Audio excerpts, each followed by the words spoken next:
नमस्कार. माझ्या चॅनलमध्ये आपल्या सगळ्यांचं खूप खूप स्वागत आहे. ही गोष्ट माझ्या लहानपणीची आहे. आमच्या शेजारी एक फॅमिली राहायची. त्यांचे आणि आमचे खूप घनिष्ठ संबंध होते. माझी आई आणि त्या काकू खूप चांगल्या मैत्रिणी होत्या. एक दिवस त्या काकू घरी आल्या आणि आईला बोलल्या, की मला खूप त्रास होतोय. गौरी गणपती आले, की मला एक छातीवर माझ्या प्रेशर येतं आणि हा कार्यक्रम माझ्याकडनं पार पडेल की नाही अशी एक भीती पण मला खूप वाटते.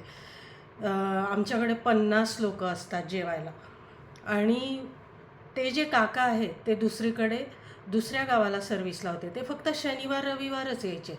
मुलगा 10वीला, मुलगी 8वीला. त्यांची काही मदत होत नव्हती. बरं जावा पण नोकरी होत्या, त्यामुळं त्यांना आधी येऊन काही मदत करू शकत नव्हत्या त्या. तर आई त्यांना बोलली, की "अगं तू थोडेसे लोकं कमी बोलव मग किंवा संध्याकाळी बोलव प्रसादासाठी आणि काहीतरी डिश ठेव. तर ते समजून घेतील तुला. तू त्यांना सांग, की तुला त्रास होतोय, तुला आता होत नाही आहे." तर त्या बोलल्या, की "नाही मला असं करता येणार नाही.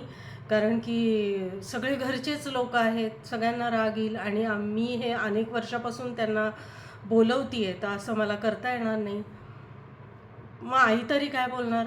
मग शेवटी त्या निघून गेल्या घरी आणि अगदी तसंच घडलं.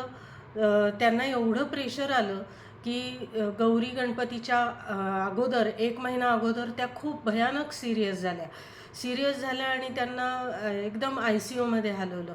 तिथे सुद्धा आय-सी-यूमध्ये 5 ते 7 दिवस त्या होत्या. ॲडमिट होत्या आणि एकदम क्रिटिकल कंडिशन होती. कोणालाच काही कळत नव्हतं, की नक्की काय झालंय? मग एक दिवस त्या काकांना आई बोलली, की ती मला असं बोलली होती, की तिला जरा प्रेशर येतोय.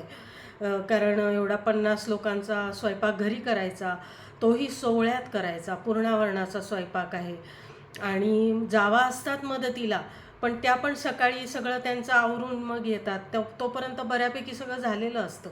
त्याच्यानंतर खरकटी काढणं, उष्टी वाढणं, सवाष्ण ब्राह्मणांचं सगळं बघणं, हे सगळं तिला जरा प्रेशर होतं असं ती मला बोलली होती. मग काकांच्याही ते लक्षात आलं कारण काकांनाही ती बऱ्याच वेळा हे बोललेली होती. मग काका माझ्या वडिलांशी बोलले. ते म्हणाले, "काय करावं?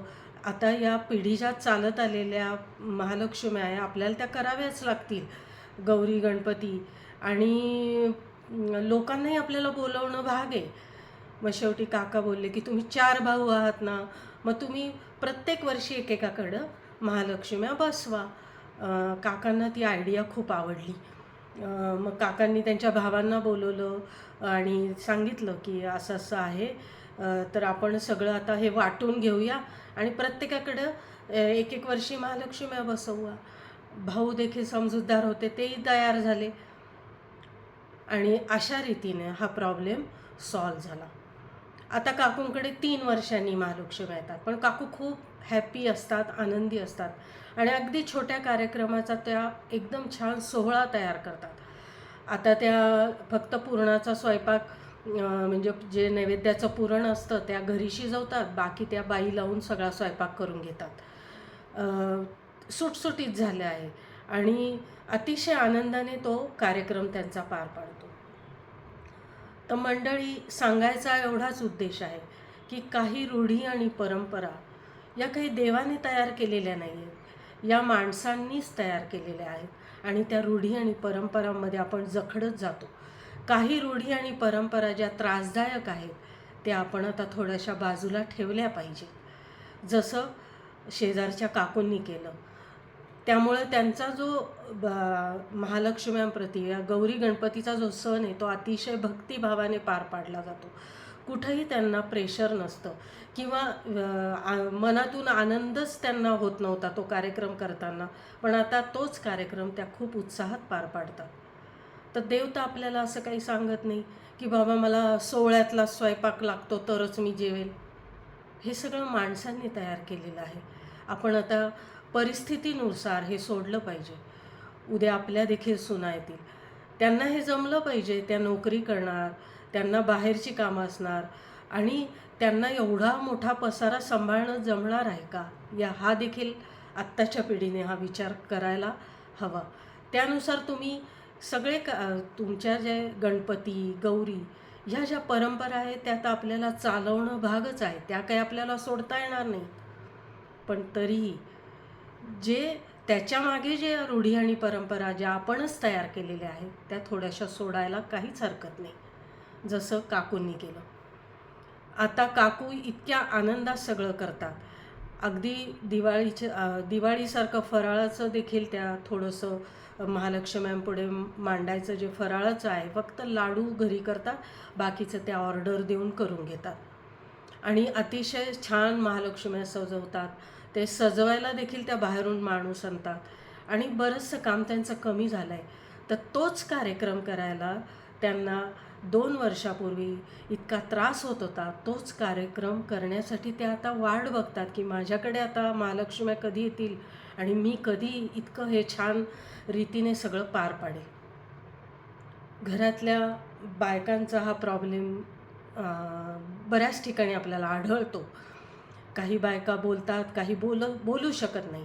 काही घाबरतात की बाबा मी असं केलं तर मला देव काही शिक्षा देईल का? किंवा माझं काही वाईट होईल का? तर नाही, असं काहीही होत नाही. देव हे म्हणतच नाही आहे काही. हे सगळं आपण तयार केलेलं आहे.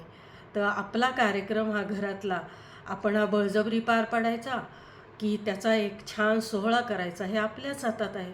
आणि म्हणून मंडळी, ज्या रूढी आणि परंपरा, नुसतं आता हे एक उदाहरण दिलं आहे, पण बऱ्याच रूढी आणि परंपरा आपल्याला जखडून ठेवतात, आपल्याला हलूच देत नाहीत.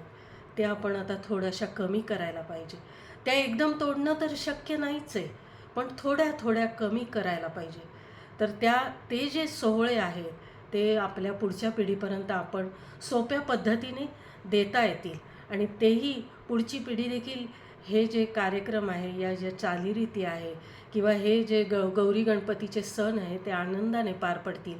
त्यांनाही त्याचं दडपण येणार नाही, याचा विचार आपण आता करायलाच हवा. नमस्कार.